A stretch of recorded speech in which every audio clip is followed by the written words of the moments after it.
Guys, how you doing? It's July 31st, and you know what? We pulled it off in a way, right? So I went on vacation mid-July.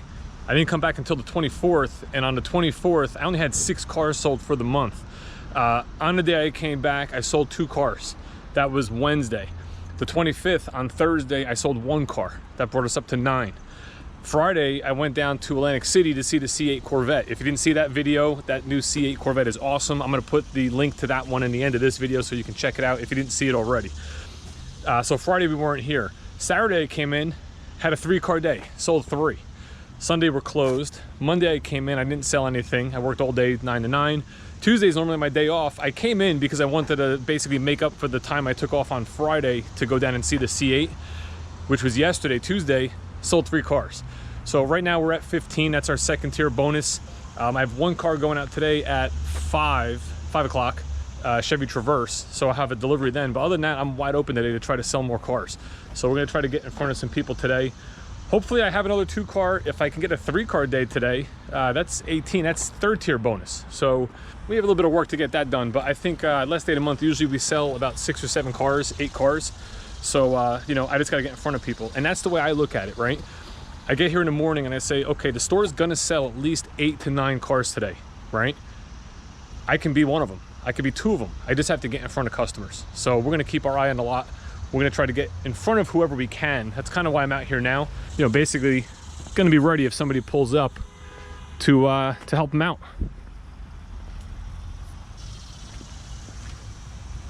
We recently just got this 2015 Explorer in. Has 66,000 miles. I'm gonna go grab the key to this. I wanna see what this is all about on the inside. Let's see the space in the 3rd row. This is a 2015 Ford Explorer. Now I looked online real quick and everything from a 2011 to a 15 was the same. In 2016 to 2019, they did what they call like a refresh. So new technology, some new engine choices, little changes to the outside, but overall the size is basically the same, okay? This is a 3-row vehicle. This is comparable to our Traverse. I did notice one thing that's awesome as soon as I got in, which is a definite plus up for this vehicle compared to the Traverse, is you have a power shade for your sunroof. Now our Traverse has dual sunroofs as well. However, the shade is not power anymore. And also the second one that's opening there now, in our vehicle, it's manual. So it's up to the children in the back or the passengers in the back to actually open and close that shade if they want to.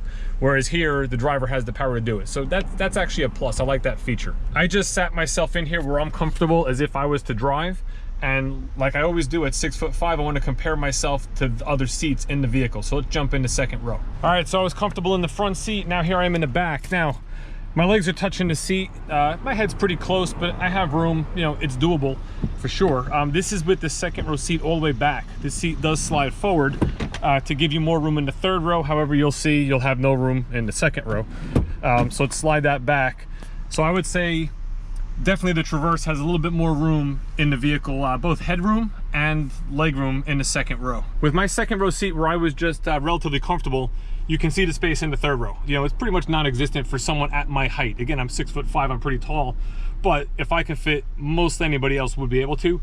Headroom, definitely less than the Traverse. Legroom is definitely less. And what I'll also note is this is a 2-passenger 3rd row, whereas in the Traverse, you're getting a 3-passenger 3rd row with 3 shoulder belts. I just slid over to the opposite side where this seat is moved forward as far as it can go. And as you can see now, I have knee room. Headroom's the same.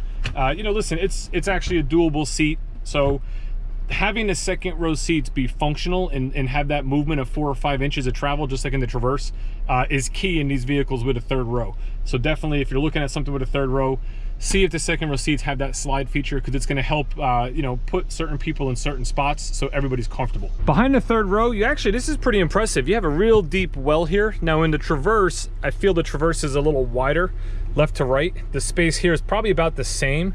However, we have a door here with a compartment, and with that compartment you could actually have hideaway storage, or you just leave that door open, and if you leave it open, you have that extended depth where you could actually put more items deeper into the trunk area. But this is actually pretty impressive as far as how much room is here. It's actually pretty cool. So you can hit left or right. So if I hit left normal,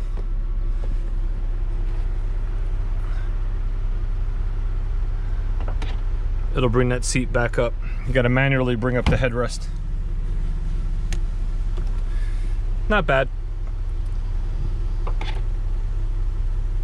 Sometimes all the extra electronics kind of scares me. It's like, how hard is it to pull the levers and just let it fold a lot quicker. Two, it's just mechanical, so at that point, less chance of something going wrong. But it is pretty cool. You can choose either left side or right side or both, and press one button to fold them down. Not bad.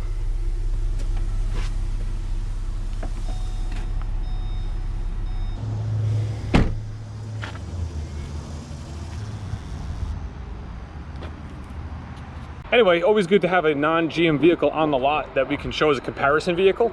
So just in case one of my customers comes in looking at a Traverse and wants to look at a Ford up the street, I can just as well show them that one, and they can get a good idea of what it's all about.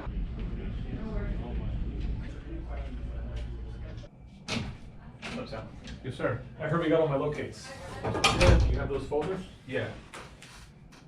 All right, cool. Let me just get everything together on this. You see, this is pretty awesome. Those 3 deals I was talking about earlier that I wrote yesterday, all 3 of them were not in my inventory, so we had to locate them. One was in our Schumacher group. The other 2 were actually outside the group. Actually, we couldn't get them one in the group, right? No. She actually got all 3 of them. So in one day, we located and got in. They're not physically here yet, they'll be here later. 3 separate vehicles. So right now I'm just gonna make sure I have everything in these folders. And what we do is we basically put a folder together, and we have what's called a face sheet or a purchase information sheet that we put together. And this is what it looks like. You know, it's just a basic form. It's gonna have your delivery information, which is the day, time, and the actual date that the vehicle's going. All your customer info we would fill in here. All the new vehicle info here. Trade information we would have. All the purchase information. So whether it's a cash purchase, a lease, a finance, whatever that may be, we just check off those boxes. You put in your sale price, your payment, your trade value, all that sort of stuff. We also have a spot on here for all like the rebates and incentives that particular customer would qualify for. That would go right around here. And then a final checklist, which just goes through a reminder for everything that we're gonna need, such as the driver's license, the insurance cards, the registrations for trades, any proof for any incentives, you know, things like that. We also have a little section on here for notes and things like that. So if there's anything we had to order for the car, we would put that on like what's called a WEO, if we had to order parts like extra floor mats or anything like that. In an instance, like one of the 3 vehicles that I sold was a referral from a buddy of mine. So we'll send him a check for $100 as like a thank you for the referral. That would go on there. And all this is basically on this list. This way our finance manager and our finance director knows exactly all the details about the deal.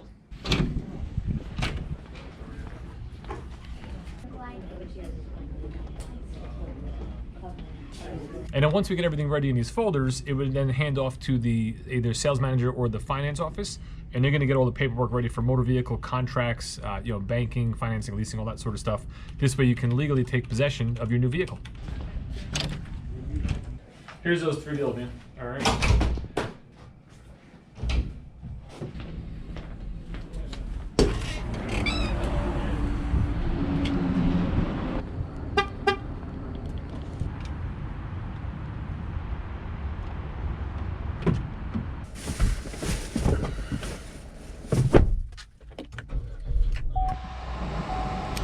One of the vehicles I'm getting is a Chevy Malibu, and they picked this Chevy Trax as the car they want in return.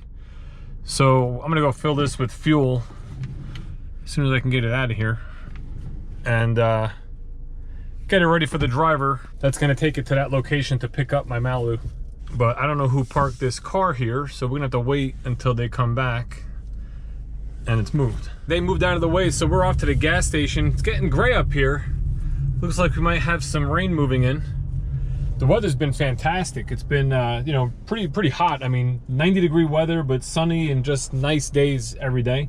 I personally like the heat, so for me, it's pleasant. Guys, I hope you enjoyed this upload. We're gonna end it here at the gas station while I fill up. I hope you got some information today, a little bit about the Ford Explorer, a little bit about the purchase information sheet that we fill out when we build these folders and these deals. If you have any questions about the car business, the product, anything like that, please put it in the comments below. I love getting the comments. I love answering them all and just having that interaction back and forth. Truly appreciate that. I appreciate the thumbs up that you guys give, so thank you very much for that. And if you have any ideas of what you want to see, just drop it down there as well, and I'll try to put those videos together. You know, I'll try to keep them coming your way. So thanks again for watching. I'll see you in the next one.